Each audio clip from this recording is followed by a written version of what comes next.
It's hard to say if we should be buying in bulk in advance because it does have the power to shift prices if we are buying in anticipation.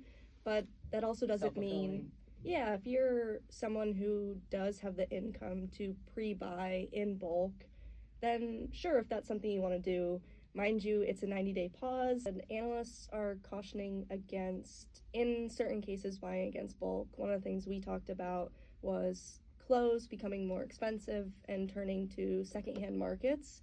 And the only reason that I would caution against people jumping onto the thrifting bandwagon is if you do go out and buy these clothes in bulk, you're potentially pricing out shoppers who that is what they can afford and what they've previously purchased from. There are a few different strategies you can test out at the grocery store. One of the huge ones right now that retailers are really investing in are private brands, which are essentially just store brands or what you might consider generic. These tend to be more affordable, not always, but it is something to look into. And then also comparing the family size versus standard size for different goods, determining if that value size really is a bigger bang for your buck is something to keep an eye out for. And just, I hate to say it, but clip in coupons like we used to do. Local stocks have tanked, although they've since recovered somewhat. So you're looking at, Minneapolis-based Target, right? They source a lot of goods from China, from all these other countries that are, subjected to tariffs. So there's at least a 10% tariff now on pretty much everything we import.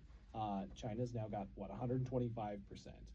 So that means effectively the cost of goods from China has doubled, more than doubled from just a week or two ago. So, Target's dealing with that. Best Buy especially, they get so many electronics from China.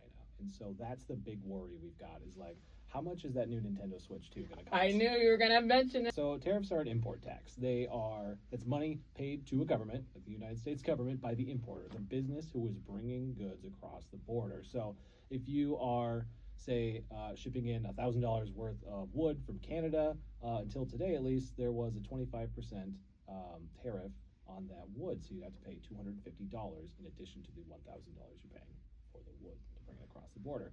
That money goes into the Treasury, and it's supposed to be, a good boon for our, tax revenues. But it's also called a sales tax.